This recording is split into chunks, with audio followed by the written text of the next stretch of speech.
Fernand Lopez reconnaît ses erreurs et présente ses excuses à Ngannou. L'entraîneur Fernand Lopez partage ses regrets face aux déclarations qu'il a tenues à l'égard de Francis Ngannou. Fernand Lopez a longtemps travaillé main dans la main avec Francis Ngannou, et ensemble, ils ont tracé un parcours remarquable dans le monde du MMA. Leur collaboration avait débuté à une époque où le combattant camerounais faisait face à des difficultés financières, et c'est grâce à la vision et à l'engagement de Lopez que Ngannou a pu se hisser vers de nouveaux sommets. En tant que coach emblématique du MMA Factory, Fernand Lopez a été le mentor qui a accompagné Ngannou jusqu'à l'UFC, où ce dernier a culminé en devenant champion, réalisant ainsi un rêve qui semblait inaccessible. Seulement, la collaboration s'est brusquement arrêtée en 2019 pour des raisons financières entre Fernand Lopez et Francis Ngannou.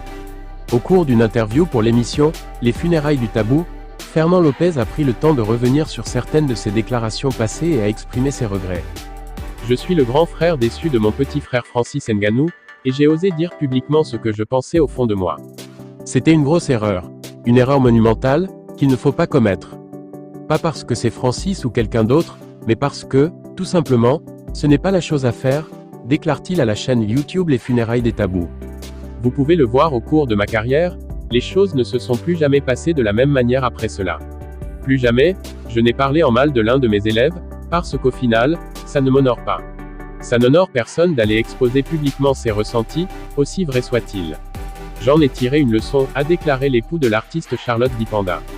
Le cas de Francis Ngannou, par exemple, je le regrette. Peu importe la raison que tu peux avoir, ça n'a pas de sens, ça ne fonctionne pas. Les gens ne veulent pas savoir. Tu peux être une icône, un sportif de haut niveau, mais ils ne veulent pas entendre parler de tes défauts, ajoutait Lopez. The Predator a poursuivi son ascension à l'UFC, devenant champion de la division des poids lourds et battant un autre talent du MMA Factory, Cyril Gane. Aujourd'hui, le natif de Battier est champion du PFL, notamment grâce à une victoire impressionnante sur Renan Ferreira.